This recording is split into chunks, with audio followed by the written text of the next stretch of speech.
Korupsi itu sumber masalah utama di negara kita.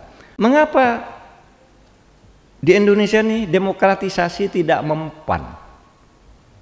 Reformasi itu kan kita intinya demokratisasi, sehingga Pak Harto dijatuhkan, undang-undang dasarnya diperbaiki, undang-undang bidang politik dibongkar semua, dui fungsi ABRI dicabut dan seterusnya, agar demokratis. Maksudnya itu untuk memberantas korupsi, karena korupsi itu sumber masalah utama di negara kita. Tetapi seperti saudara tahu, sekarang nih, korupsi itu jauh lebih meluas dan masif dibandingkan di era Orde Baru. Saya selalu mencontohkan gini, gampang nih. Zaman Orde Baru tuh kalau mau korupsi ini APBN misalnya, Pak Harto nyusun APBN, ndak bisa dibantah oleh siapapun ya APBN. Sesudah itu ada penentuan proyek, kemudian itu proyeknya. Nah, dulu ini ditentukan oleh Pak Harto semuanya. Korupsi itu terjadi pada proyek. Ini jembatan ini kelompoknya ini, yang jembatan tuh kelompoknya si B, yang ini kelompoknya, dibagi-bagi gitu, sehingga korporatisme itu tumbuh subur. Tapi saudara, sekarang ini APBN, ini uangnya belum ada udah dikorupsi nih, masih di sini nih. Masih uangnya belum ada dan mau disusun itu dikorupsi. Caranya bagaimana? Saudara mau korupsi APBN bisa. Datang ke anggota DPR, pesan, Pak saya mau minta proyek, mau gedung, mau bangun kampus UGM sekian, berapa? 5 triliun misalnya, atau 500 miliar. Nanti anggota DPR bisa, tapi bayar dulu 7%. Uangnya belum ada, anggarannya belum ada, sudah disuruh bayar. Kalau dulu ada uangnya tersedia, baru dikorupsi. Dan sekarang, dulu jangan Pak Harto coba. Sudah lihat anggota DPR, kalau yang suka pulang seminggu sekali dari Jakarta ke Jogja, ke Semarang, naik kereta api. Wah, sekarang sudah sering pergi pakai pesawat bisnis.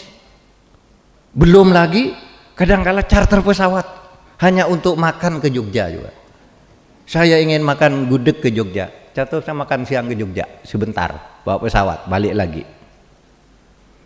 Anggota DPR sekarang ada yang begitu. Dulu naik kereta, Pak.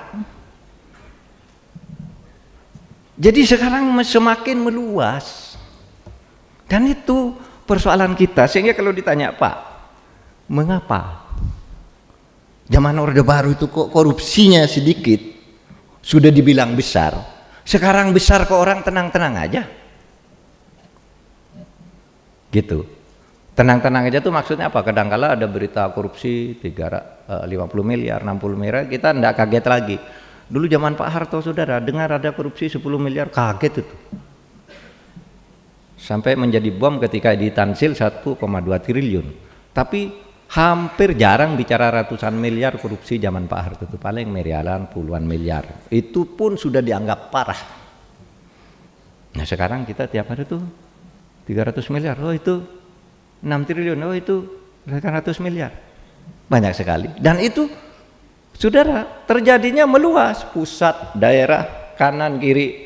Ini dulu kan legislatif nih, eksekutif nih, poros korupsinya karena menguasai APBN. Sekarang DPR sudah ikut, bahkan DPR tuh pernah ikut sampai satuan 3, penentuan jenis barang tuh mau ikut menentukan. Harusnya kan ngesahkan APBN aja udah cukup. Dan tidak boleh titip materi. Kalau dulu itu apa APBN-nya, oh gini masuk akal, betul kebutuhan, cetot. Sekarang undak ini masukkan, macam-macam gitu.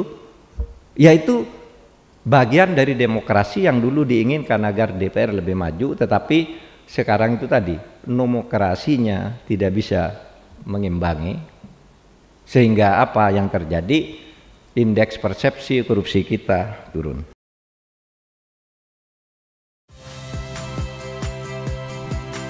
Saya Valeria Bella. Saksikan program-program Kompas TV melalui siaran digital, pay TV, dan media streaming lainnya. Kompas TV, independen, terpercaya.